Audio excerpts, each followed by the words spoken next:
আসসালামু আলাইকুম। আজকে আমরা জানব ভূ রাজনীতি ও বাংলাদেশ বিষয় কোড ৩১১/৯১৩। পলিটিক্যাল সায়েন্স থেকে যারা ভাইবা প্রিপারেশন নিচ্ছেন মাস্টার্স ফাইনাল ইয়ারের জন্য তাদের কাছে ভিডিওটি শেয়ার করে দিবেন। সম্পূর্ণ ভিডিওটি বারবার দেখতে থাকুন, ইনশাআল্লাহ কাজে দিবে। চলুন শুরু করি। জিও শব্দটির অর্থ হচ্ছে ভূ বা পৃথিবী।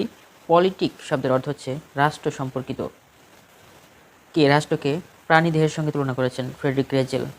কে সর্বপ্রথম ভূরাজনীতির বিরুদ্ধে কঠোর ভাষার বিরূপ আলোচনা করেছেন? টিমন জর এবং জে অ্যানিকল। ভূরাজনীতি শব্দটি পুনর্বিন্যাসের জন্য কে উদ্যোগ গ্রহণ করেন? লেডিস ক্রিস্টপ। চ্যানেলটি সাবস্ক্রাইব করে সাথে থাকবেন। যারা ভিডিওটি ফেসবুক থেকে দেখছেন অবশ্যই ফেসবুক পেজটি ফলো দিবেন। রাজনীতিক ভূগোল কোন ভূগোলের শাখা? মানবিক ভূগোলের শাখা। আধুনিক রাজনৈতিক ভূগোলের জনক হচ্ছে ফ্রেডরিক র্যাডজেল। কত শতাব্দীতে রাজনৈতিক ভূগোলকে ভূগোলের অন্যতম স্বতন্ত্র শাখা হিসেবে স্বীকৃতি দেওয়া হয়?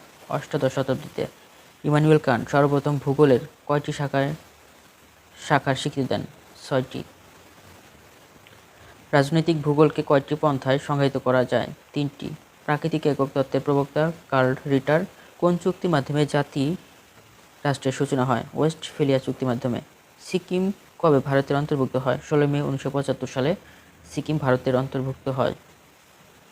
ভূরাজনৈতিক কৌশল ধারণার প্রবক্তা ফ্রেডরিক এম সুম্যান। রাষ্ট্রীয় ভূখণ্ড কাকে বলে? কোনো রাষ্ট্রের নিয়ন্ত্রণাধীন ভূখণ্ডকে রাষ্ট্রীয় ভূখণ্ড বলে। জিও স্ট্র্যাটেজি শব্দটি কত সালে সর্বপ্রথম ব্যবহৃত হয়? 1942 সালে। রাষ্ট্রীয় সত্তার অন্যতম প্রধান শর্ত হচ্ছে সার্বভৌমত্ব। কয়েকটি ব্যর্থ রাষ্ট্রের নাম হচ্ছে ইরাক, সোমালিয়া এবং আফগানিস্তান। কিসের ফলে জাতি রাষ্ট্রসমূহের এক্সট্রা সভরেনিটি বিশেষ হুমকির সম্মুখীন হয়েছে? বিশ্বায়নের ফলে। ভূরাজনৈতিক তত্ত্বের উদ্ভব ঘটে 19বিংশ শতাব্দীতে। ফ্রেডরিক রেজেলের জীবনকাল 1844 থেকে 1909। ফ্রেডরিক রেজেল কোন বিষয়ের অধ্যাপক ছিলেন? ভূগোলের। হেগেল কোন দেশীয় দার্শনিক? জার্মানির। রাষ্ট্র একটি জৈবিক সত্তা, এই ধারণাটি পোষণ করেন দার্শনিক Hegel. The Origin of Species এর লেখক হচ্ছে চার্লস ডারউইন। যদি একটি রাষ্ট্রকে টিকে থাকতে হয় এবং বিকাশ লাভ করতে হয় তাহলে তার জীবন ধারণের জন্য ভূমি দরকার, এ সিদ্ধান্ত পোষণ করেছেন Friedrich Ratzel. The loss of the territorial growth of state উক্তিটি করেছেন ফ্রেডরিক রেজেল। হ্যান্স ম্যারগেনথু কোন বিষয়ের অধ্যাপক ছিলেন? রাষ্ট্রবিজ্ঞানের। পলিটিক অ্যামং নেশন পুস্তকটি লেখক মর্গেনথু।